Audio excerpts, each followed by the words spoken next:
I'm happy you were able to make this session. Uh, Deb has been talking to me, and I've been counseling her for about a year and a half. And she's talked about how she's felt about the way things have been going, and I know you guys have been separated. But with the children and everything, she wants to see if there's any way that the two of you might be able to settle the issues that you're dealing with right now. And I'm happy that you are willing to try to work this out. Now, there are some ground rules. No insults, okay? We really try to be honest about yourself and speak in the I. It's an I conversation. It's how you feel. It's not how you think someone else feels, how your wife feels. And don't be defensive and don't be offensive.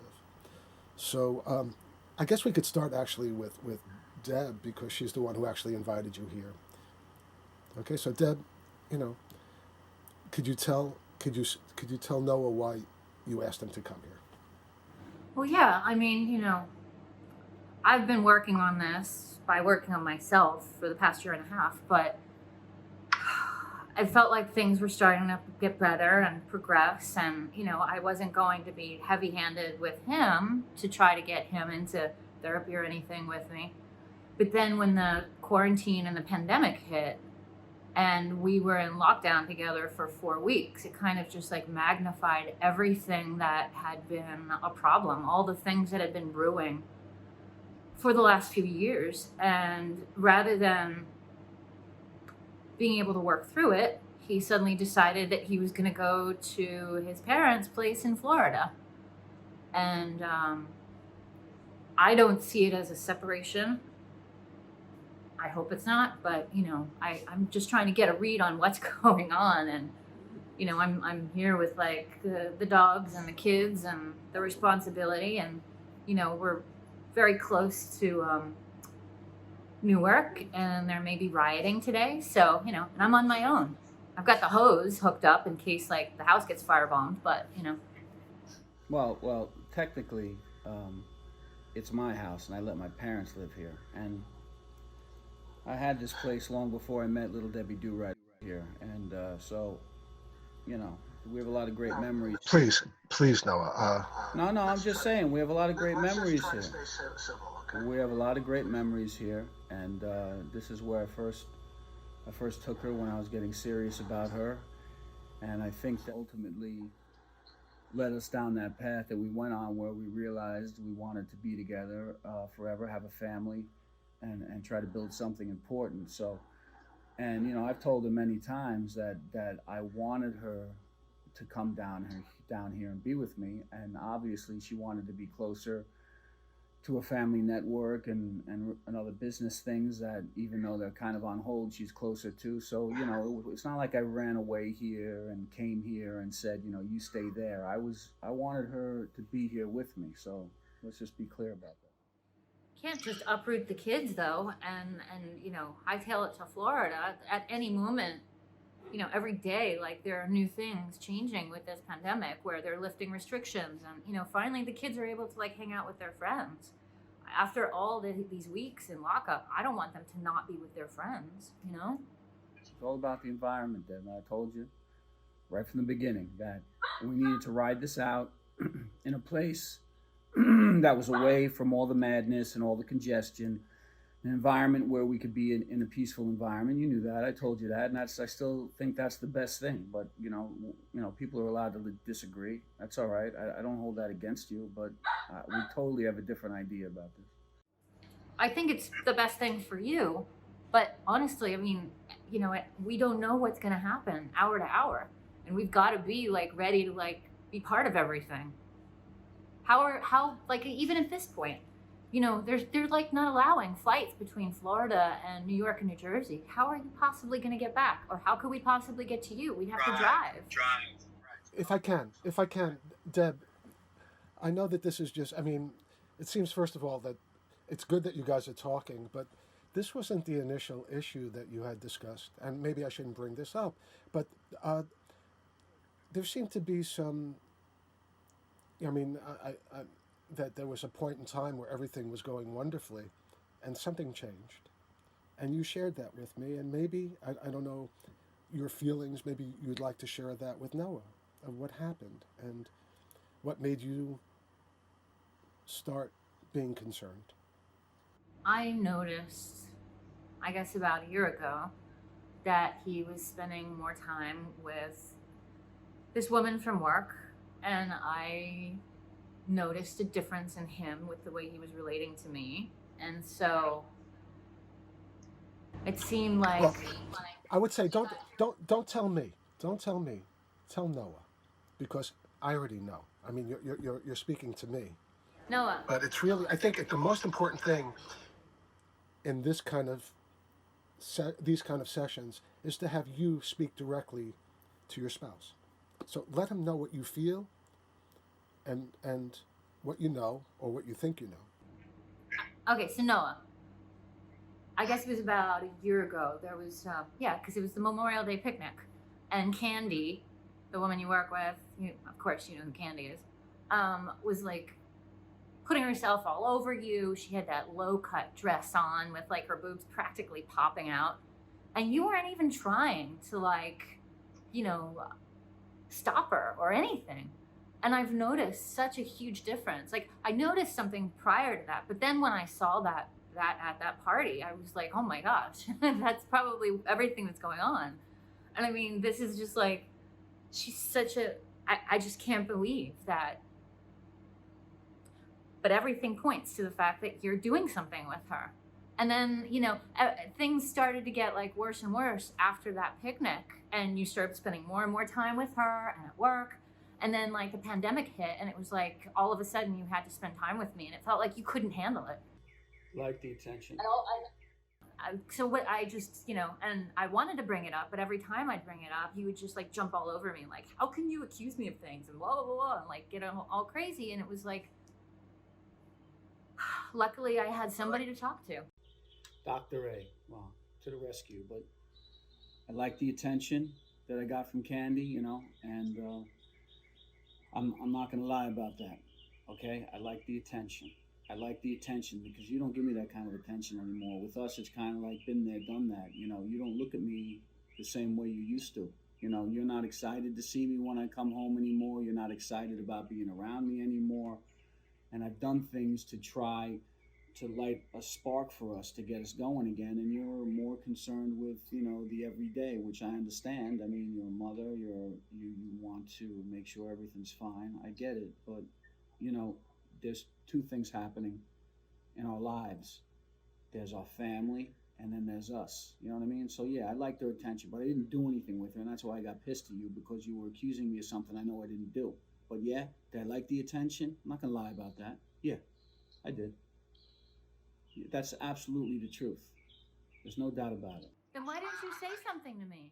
Why didn't you just say, like, why didn't you just be honest with me?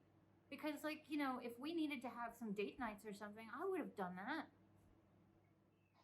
I wanted to take a trip down to AC with you, just the two of us, uh, and we're going to go to that place that doesn't even have the casino in it. I wasn't going down there for any kind of gambling or any kind of action like that. It was obvious when I told you where I wanted to go that it was just going to be about us getting away. And you were like, well, I got this, I got that. You didn't say, let's do it another time. You just shut the door on the idea right there. You said, I can't do it. That was it. You didn't give me another option, another way to do it.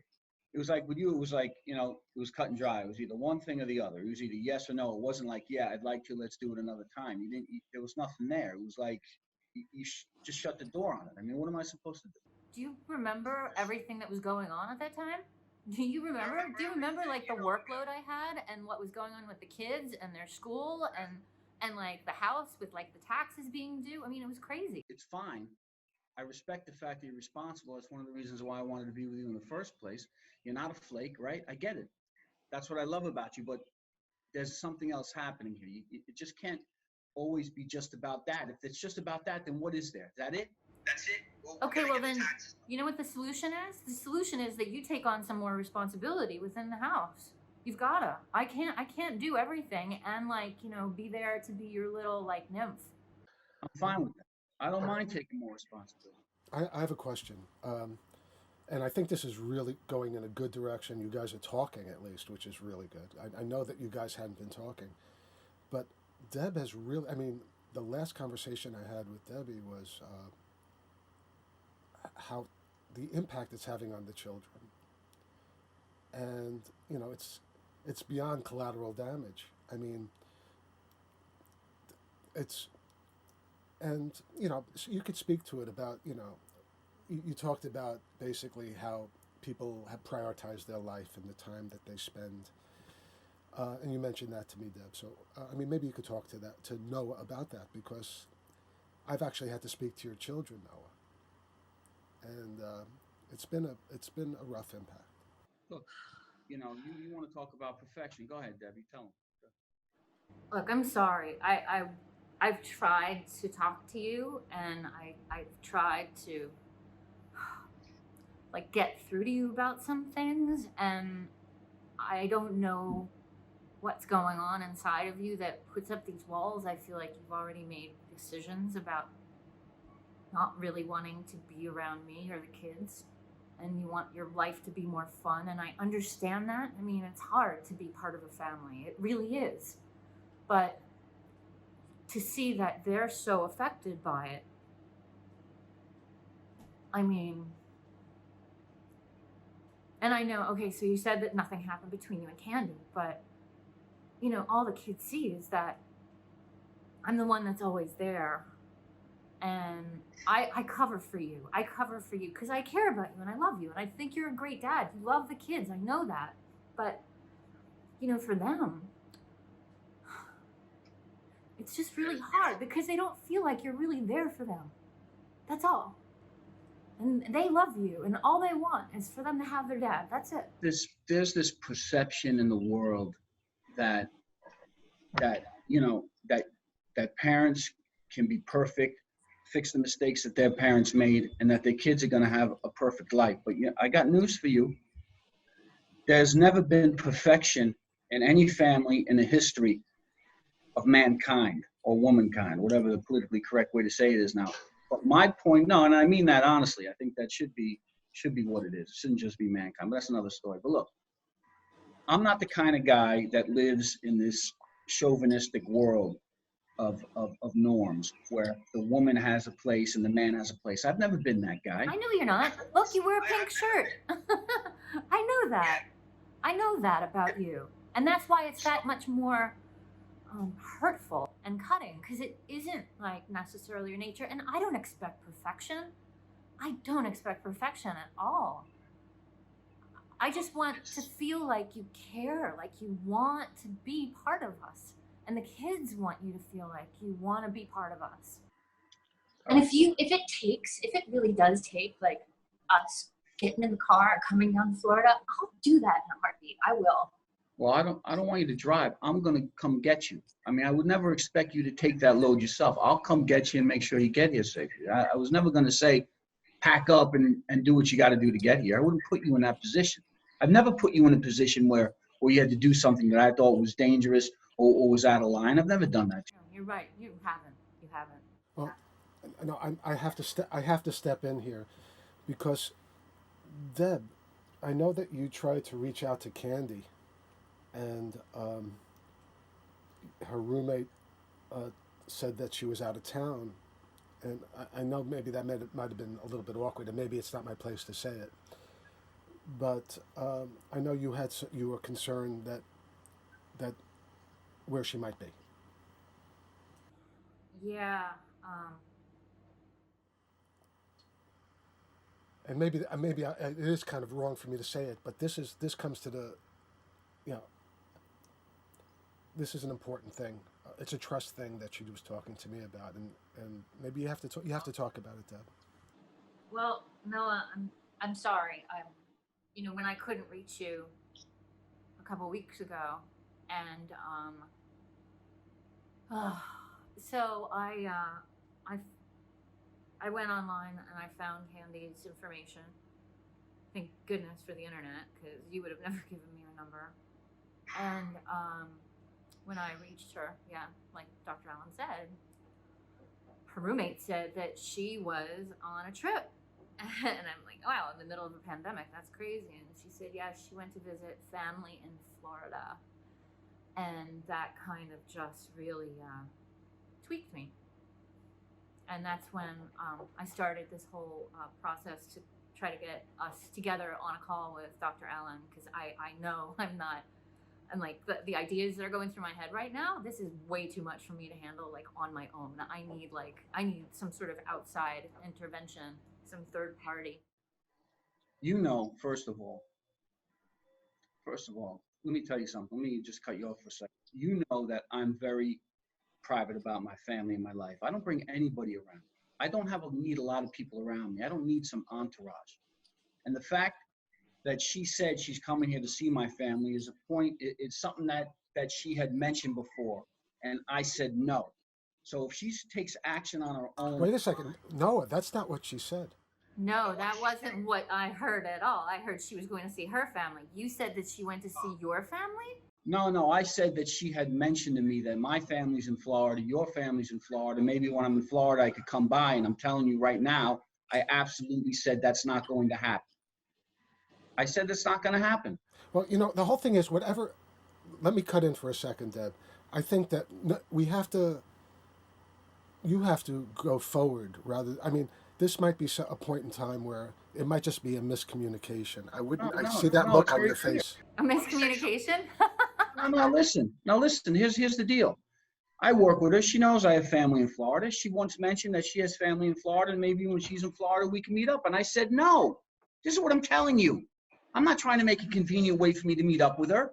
That issue's already here and gone. Did I come home and tell you? Oh, guess what, Deb? Candy said her family's in Florida and she wants to come. What would be the point of bringing it up? The point is I did nothing about it. There was nothing. Nothing. Zero.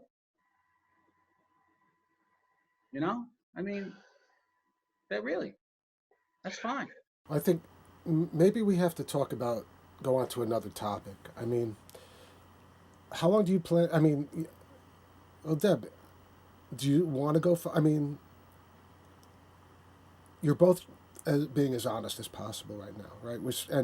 I haven't heard any accusatory things really. There's more of inquiry, for each other, and also opening up of an honesty to each other. I mean, sometimes to start to grow, you have to start at a certain starting point. I mean, maybe at this point, whatever happened in the past could be a combination of misinformation, misunderstanding, whatever. The question would be: are you two willing at this point to try to start right now to build on the relationship? I'm ready. I can talk about this.